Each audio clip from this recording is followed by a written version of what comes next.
উর্রে ভাই রে ভাই, এদের কাণ্ড দেখলে আপনি নিজে অবাক হবেন। বড়শিতে মাছ ধরে না বলে হঠাৎ একদিন চিন্তা করলো সান্ডার 2টা রান বড়শিতে আটকে দিয়ে পুকুরে ফেলে দেবে। তো অনেক কষ্টে এক জায়গা থেকে সান্ডার 2টা রান কিনে নিয়ে এসে বড়শির সাথে আটকে দিয়ে পুকুরে ফেলে দেয়, কারণ সান্ডার রানের মাংসের গন্ধে মাছ এসে দ্রুত জড়ো হবে। অন্য 2 বড়শিতে দুম্বার অন্ডকোষের বিশাল বড় বড় 2টা বিচি আটকে দিল।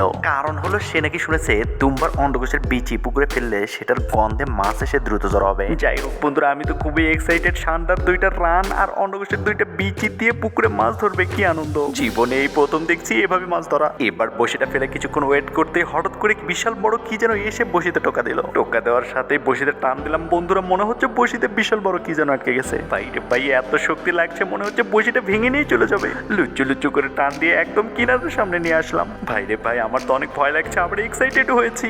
আল্লাহ আল্লাহ আল্লাহ, না জানি কি না কি উঠে আসে। তবে সেটা দেখার আগে যারা যারা কাবা খাওয়ার আল্লাহ লেখা ছবি এবং বাবাকে ভালোবাসো অবশ্যই কমেন্টে লাভ পাঠিয়ে দাও। ভিডিওতে লাইক দিয়ে কমেন্টে লাভ না পাঠালে বুঝে নেবো তুমি ভালোবাসো না। যে মা তোমাকে ছোট থেকে মানুষ করেছে তার জন্য লাভ পাঠিয়ে দাও। আমার বন্ধুরা কমেন্টে লাভ পাঠিয়ে দিয়েছে বলে দেখো বন্ধুরা আমি কত বড় একটা মাছ ধরে ফেলেছি। এটা কি মাছ কমেন্টে জানিয়ে দাও।